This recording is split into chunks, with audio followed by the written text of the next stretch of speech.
Bonjour.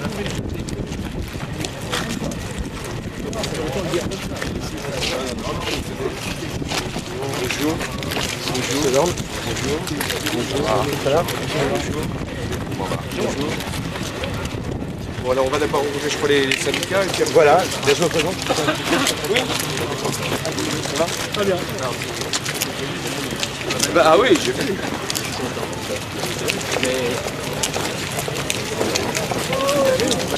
Oh, oui.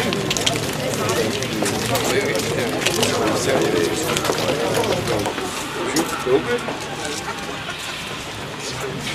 Hein? Bonjour.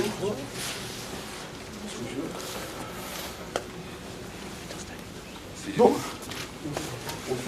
Je sais pas comme vous voulez, quelle est votre place? Mettez-vous là au centre. Au centre, d'accord. Alors le petit résumé, c'est que depuis 2006, nous allons de PSE en PSE, de plan de sauvegarde de l'emploi en plan de sauvegarde de l'emploi en 2006. Alors nous aussi aujourd'hui, on est aussi à se dire, et ça avance sur ce sujet, pour nous c'est inadmissible qu'on ne puisse pas faire passer une loi, une petite loi. Et cette petite loi, c'est de dire, quand un industriel veut partir, après tous les Finlandais veulent se battre, droit de licencier. Parce que c'est quand même une armée d'actionnaires, dans des salons bien feutrés aujourd'hui, qui prennent ces décisions-là, qui ont pris des décisions aussi lapidaires qu'elles sont aujourd'hui. Et nous, les salariés, c'est-à-dire que nous sommes 330, mais derrière, il y a tous les emplois indirects qui sont ici. Et je pense à mes collègues du PS, c'est toute la logistique est sous-traitée. Et bien, parallèlement à notre PSE, UPS, où il y a une quarantaine de salariés, sont aussi dans un PSE, parce qu'ils sont tous licenciés en même temps, direct. Et plus sans compter les emplois. Et après les emplois qui sont derrière, les emplois induits. Et donc ça va être une catastrophe pour toutes les localités autour de nous. Ce que vous allez voir tout à l'heure, j'espère que vous avez l'occasion de la voir, c'est la plus grosse machine à papier de France, la plus performante dans ce type de papier qui sort. Qui a été créé quand? Il y a 20 ans, mais qui a toujours été remis au bout du jour. Dernière transformation en 2006, en 2005.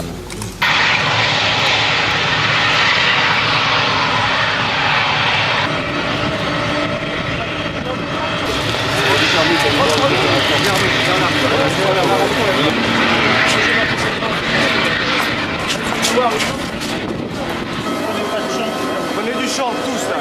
Voilà.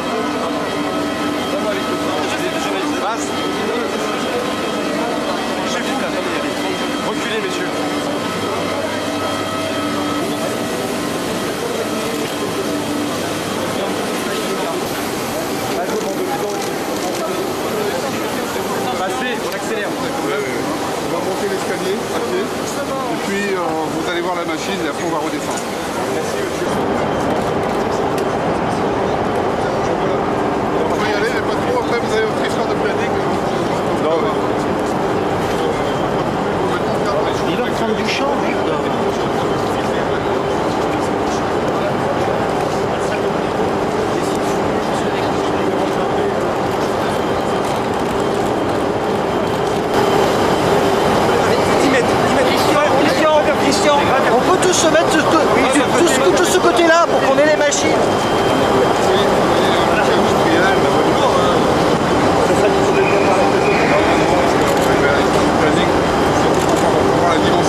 le droit de dire les travailleurs, On arrête tout là.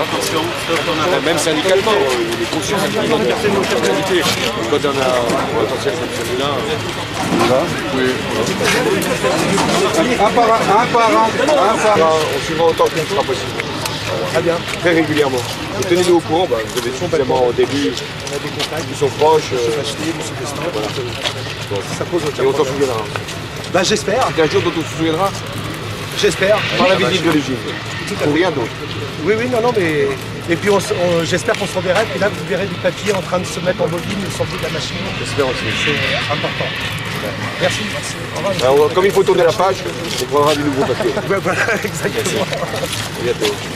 Vous saluerez l'autre collègue de la CGT. D'accord, j'ai notre réponse. Merci. Sur de la déclaration de Nicolas Sarkozy, c'est campagne.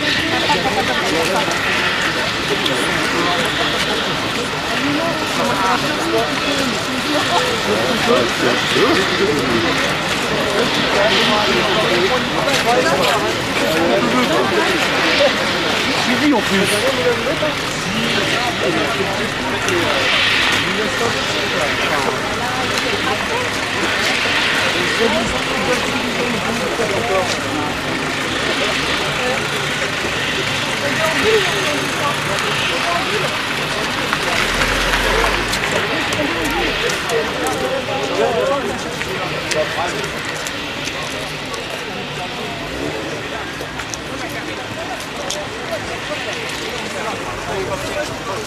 Allez, on décroche les gars.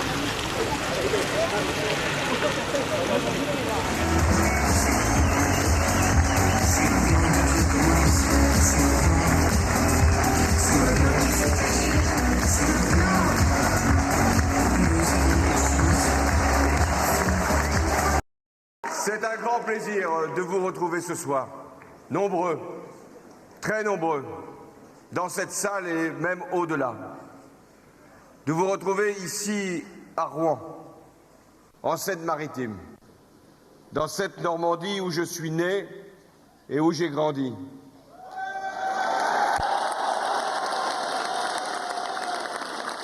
Bien des souvenirs m'y ramènent.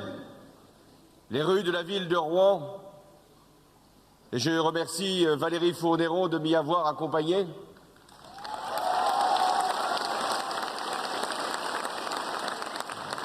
Bois-Guillaume, lorsque c'était encore des terrains agricoles. Le stade Robert Diochon, quand le FCR était en première division. Wassel, quand il y avait encore un régiment du génie. Et puis la gare de Rouen, où je venais régulièrement de Paris ou de Rouen pour aller à Paris. Et je constate que 30 ans après, on y met encore le même temps. Ce qui m'amène forcément à prendre un engagement devant vous pour la modernisation de cette ligne le plus rapidement possible.